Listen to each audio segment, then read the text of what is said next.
Hi, this is Scott Bradfield, and this is Reading Great Books in the Bathtub. I forget what episode we're on, but we're on Chapter 5 of Ulysses by James Joyce. We're doing a chapter a week, roughly. I may try to speed that up a bit because I want to go on to other books in my life, but for now we're trying to do at least one a week. We're at Chapter 5. This is the second chapter with Bloom, depending on what edition, and I'm suggesting that if you read along with these lectures, you get this recent Penguin Modern Classics edition, ideally the one without all the explanatory notes at the back, because there's nothing worse than to read a book by constantly going back and checking what's happening. So our whole premise is to read without having any idea what's happening sometimes and just forget it. Okay? So we're at Chapter 5, and Bloom's on his way to work. It's quite a long, kind of reflective chapter. Not a lot happens. I want to kind of spin through it fairly quickly. I don't want to spend as much time as normal. It's a good chapter. It's a lovely chapter. Bloom is a very interesting character. Again, we're going to go in and out of what he sees and what he thinks about what he sees. That's going to be the flags you want to be looking for. And we've just ended with him on the toilet and thinking about poor Dignam. Now he goes off. He goes on for a little walk. And again, if you're reading all these various textbooks, they'll try to tell you what all the streets look like. You don't care. We're in a book. We've never been to the city. What we learn from these opening pages is that Bloom knows these streets very well, and he walks them quite often. At one point on page 86, we have him recall briefly, in the midst of his reflections on the streets, met her once in the park, in the dark. What a lark. Police tout. Her name and address she then told with my Turalum te. Okay, now this is Bloom recalling meeting Martha. Remember, he has the card in his, he's got the card he hides in his hat and the letter. And Martha is a kind of a pen pal. And there's a little bit of confusion about how they met. It suggests here that they met at night in the park, and she doesn't quite know what he looks like, and he doesn't entirely know what she looks like either. That's my guess. But there's other places where it sometimes feels like they're pen pals. But I believe he met her. Now we get on to 87, and there's a lot of little images that start to come to life here for Bloom. We talked about the kind of the Jewish farm that you could buy into that he thinks of as paradise, and he's looking at some tea bags, and there's an advertisement of some man lying out I think he's lying on a pool, I forget, and he's relaxed, and he's in this beautiful place, and the tea becomes a reflection of the ideal place that Bloom would like to go to. Now, we walk along, and he goes to the post office after a couple of pages, and as he goes into the post office, he has a card to pick something up at the post office. He's created a name for himself, which is Henry Flowers. We know now. He's set up an address at the post office as Henry Flower Esquire, and that's the name he uses he told Martha was his name, so that she wouldn't get into his marriage or cause any trouble, and also so he could pick the letters up at the post office. At top of page 88, he's thinking, I wonder if she's written me, and he says, no answer, probably. Went too far last time. He's writing her letters that are kind of dirty. Okay, that's basically, he's been writing her kind of sexy letters. Bloom has really only got one thing on his mind through most of this book, and it's usually sex. Now as he goes into the post office, and he meets McCoy. He hasn't gone to the post, he's going there. Oh, he's picked up the envelope, I'm sorry. He picks up the envelope from her, and he doesn't read it. Okay, he puts it into his high-grade ha. The high-grade ha is always his hat with the T rubbed out from multiple wearings. Runs into McCoy. They talk about the day. As he's talking to McCoy, page 89, McCoy is just one of the many people he's running into during the course of his day. We don't always identify or can distinguish them all. I forget them all the time. But as he does, basically every time Bloom's talking to somebody, he's looking for girls. And page 89, he gazed across. Let me read this little paragraph here, because as we hear this nice little bit of dialogue between Bloom and McCoy, This is what's really on Bloom's mind. Mr. Bloom gazed across the road at the outsider drawn up before the door of the Grosvenor. The porter hoisted the valise up on the well. She stood still, waiting, while the man, husband, brother like her, searched his pockets for change. Just her. He just sees a woman who looks attractive to him, fairly well off, and she's with a man who might be her husband or brother. Stylish kind of coat, with that roll collar, warm for a day like this, looks like blanket cloth. Careless stand of her with her hands in those patch pockets, like that haughty creature at the polo match. He's remembering other women he's seen.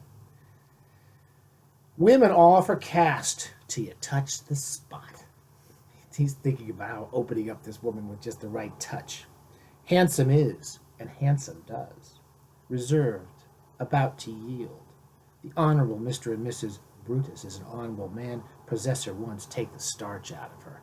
So he's going on to these kind of little grubby little male fantasies about how he's going to really unspring this woman and make her really this passionate, this passionate creature, because she looks very stiff and stern. But he's going to be the man that opens her up. It's just this kind of fantasy he has, and he keeps going through this while McCoy. This will often happen in the book. While McCoy's talking about nonsense, he's sitting there fantasizing and watching this girl like he watched the girl in front of him at the butcher's, and he's basically waiting. How is she going to get up into the cab? Because he wants to see her legs. So he's waiting, and he's saying, which side will she get up? He's looking at her clothes, and then about down page 90, we have this little discussion about Dignam being dead, and then watch, silk, flash, rich stockings white, watch. And he looks, and suddenly the girl's getting up, and he's seeing her skirt go up as she gets into the cab. Now, and this is a nice little bit here, and again, it's kind of the sketches we were talking about, how the sequence of events and the sequence of thoughts help mark time as it's passing. Watch, silk flash, rich stockings, white, watch. A heavy tram car honking its gong slewed between. A tram car goes between him and this woman he's looking at. Lost it.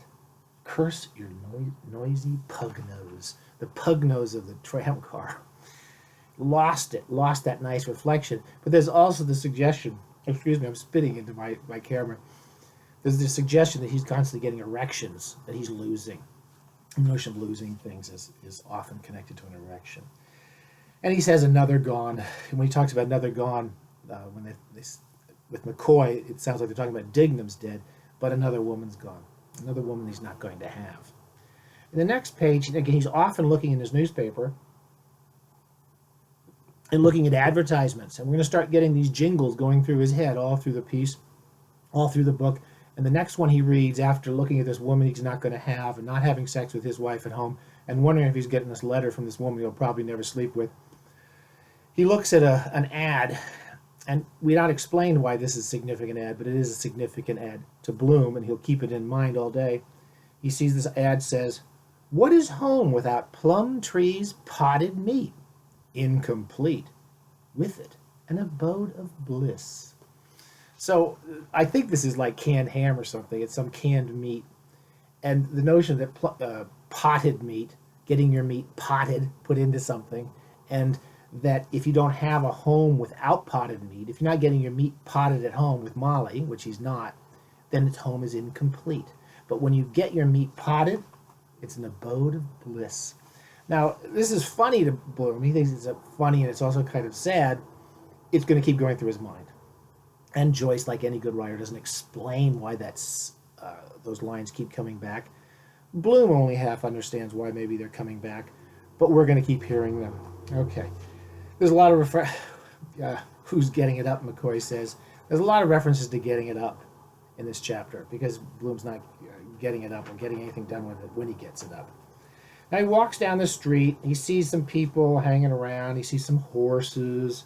We're really basically getting a picture of the world he lives in, and he goes off with this letter. He's looking for a place to read this letter. Well, no one will catch him reading it, okay? Because he's hoping for some excitement from Martha. And finally, we get the letter opened on 94. He goes to stand next to a wall somewhere where no one will see him reading the letter. and because he's very paranoid about it. And we get a really lovely, again, Joyce has a great ear for voices. The people that talk to Bloom, voices in letters. He's always got these characters. And Martha, who's this kind of, not particularly bright, but, looking for some attention and enjoys teasing Bloom, her naughty boy, as she refers to him. She wants to meet him, and she says, if you don't meet me, I will punish you. There's a lot of discussion of being punished in Bloom's fantasies, and those will keep rolling through this book. And she calling him a naughty boy and giving him a good spanking. You remember Bloom looking at the woman whacking the curtain or whatever. She's whacking the rug on the line.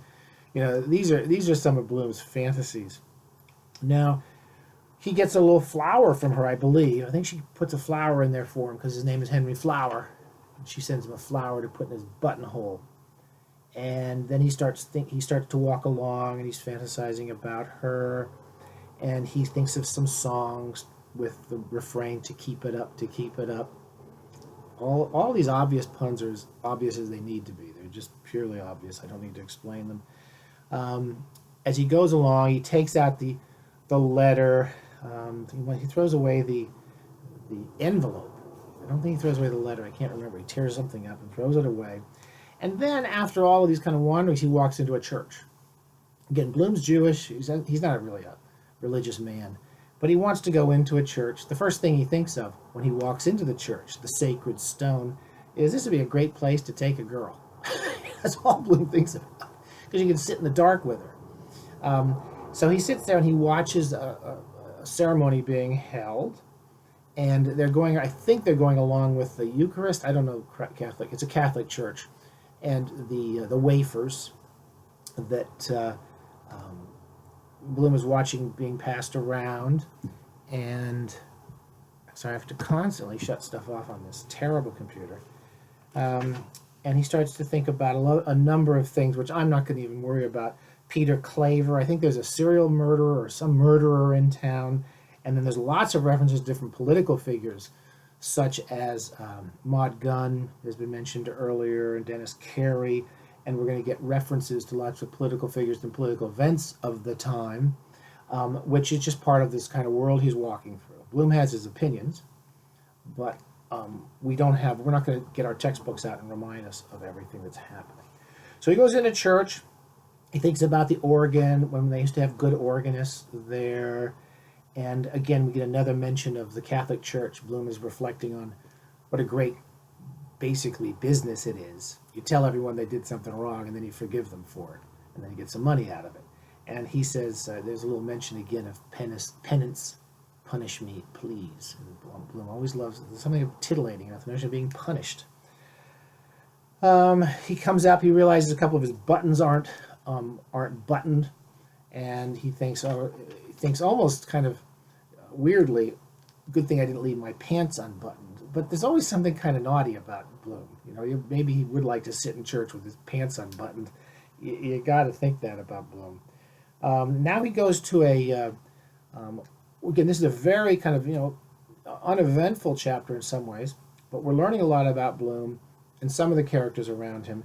He goes into a chemist, a pharmacist in America, we'd call it, and he walks up to the counter and he orders some stuff for Molly, all these kind of beauty ointments. He's constantly, basically, doing whatever Molly wants him to do. He just spends his day fixing her breakfast and going to get her beauty creams, and he's a devoted husband who's not getting his meat potted at home. That's poor Bloom. And as he goes in, he starts to smell this soap. Bloom's very aesthetic. He's an aesthete. He likes music, and he likes art, and he likes flowers, and he loves the smell of soap. There's a very feminine side to Bloom's nature, and he thinks about, I'm going to go to the Turkish bath next door and have a good soak. And as usual, as soon as he thinks about going into the tub, he thinks, he's thinking about cleaning all the dirt off his body and the dirt in his navel. He says, it'd be nicer if a nice girl did it, cleaned out his dirty navel. And then he thinks, yes, I do it in the bath. He's thinking about masturbating, it sounds like. He's thinking, all morning, he's just got this kind of morning arousal about the women he's seeing. And now it sounds like he's talking about going to the bath, the Turkish bath next door to masturbate. And he thinks, because the funeral, I got to go to a funeral later, that's kind of be depressing. So I might as well have a good little whack off in the tub, and then I'll go to the funeral. Okay, then we run into Bantam Lyons, who's a gambler. I can't remember all these characters. Again, I've read this book several times, forget everybody, but he does say, I want to see I'm looking for you. He wants Bloom's newspaper. He says, let me look at your newspaper that Bloom's been carrying rolled up. And Bloom says, here, you can have it. He says, I want to find out about a horse I want to bet on. I think that'll come up later in the book. There's a French horse running, and Bloom says, take the paper. And Lyons, like a lot of con people, like a lot of kind of shady characters, feels like he's being obligated. He goes, no, I don't want to take your newspaper. Bloom doesn't even want the paper. He says, no, I don't want your paper. And he runs off.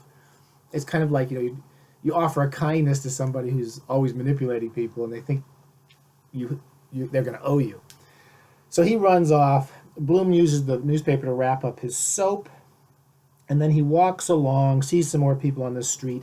And I want to close with the last paragraph, because we don't actually go into the bath with Bloom, but as he's heading towards the bath with this lemon-flavored soap, I believe, in his hand, he has a little fantasy of going to the bathtub. And here's a nice little piece of Bloom. He foresaw his pale body reclined in it at full, naked, in a womb of warmth, oiled by scented melting soap, softly laved.